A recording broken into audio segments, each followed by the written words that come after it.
Details of disabled women being forcibly sterilised have emerged from the heart of Europe. And now the European Parliament is believed to be under the process of debating a binding legislation that would make forced sterilisation illegal. Well, currently, common legislation among the EU countries is absent. This has previously left the decision to outlaw the practice in the hands of individual members of the bloc. Well, forced sterilisation is legally prevalent in most of the European Union countries. Well, from the EU's 27-member bloc, only 9 countries have abolished forced sterilisation so far. Now, these include Sweden, Ireland, Belgium, France, Germany, Italy, Slovenia, Poland, and the latest to join the list is Spain. Now, official numbers indicate that over 87 million people in Europe have some form of disability. This means that 1 in 4 European adults suffer varied extents and nature of disability. Now, meanwhile, there are clear provisions charted out by the UN Convention on the Rights of People with Disabilities. Article 23, pertaining to respect for home and family, states that I'm quoting the passage here actually. So it says, state shall take effect measures to eliminate discrimination against people with disabilities in all matters relating to marriage, family, parenthood, and relationships on an equal basis with others. Now, the official statement goes on to say, and I'm quoting again here, persons with disabilities, including children, retain their fertility on an equal basis with others. Now, the history of this forced legislation is deep-rooted.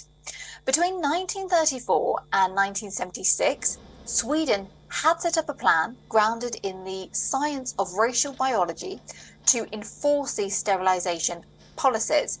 Now, back then, 20 to 30,000 Swedes were forced to be sterilised. The victims, most of whom were young females, were robbed of childbirth rights on the grounds of being mixed race or rebellious. Sweden is now the first European country to abolish the practice of singling out disabled individuals and sterilising them by force.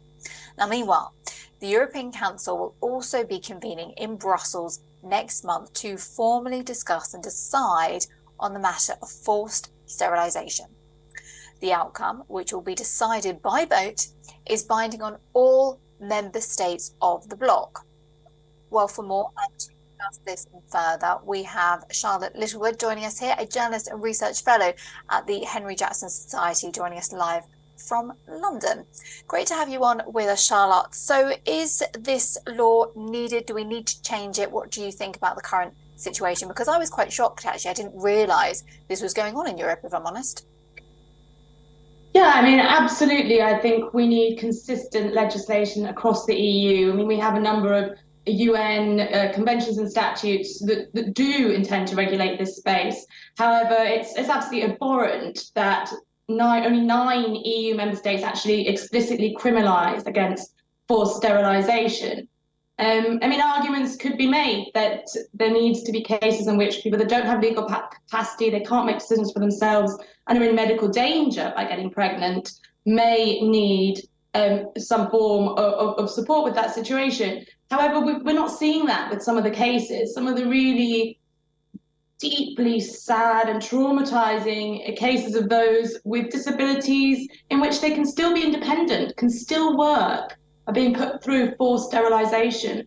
One woman from Spain, absolutely shocking, described her life now as empty after being put through forced sterilisation by her parents. That's incredibly sad, of course. Yeah, Charlotte, sorry, we've got a bit of a difficulty with the line, but I hope you can still hear me. That's terribly sad, of course it is, but there are sort of differentiations with disabilities, of course. So would you say that there is in some instances, I think you alluded to this just now, that there would need to be a law where people are sterilised or not? I think when you have a situation of someone who doesn't have legal capacity to make decisions, so that means that their mental capacity is such that they are deemed by the court unable to take decisions for themselves, And if in that sort of situation someone had a medical condition in which pregnancy could potentially lead to their death, so in a sense you're protecting that individual, then that may be an exceptional case in which the court and doctors need to step in and take that decision for that person. But these need to be ruled as very exceptional cases that are tightly regulated and that come under a clause that is a blanket ban, that the EU takes a decision in which this is banned across the board and regulates all EU states within that law, and that this would be an exception that's tightly regulated. I can see that being necessary, yes.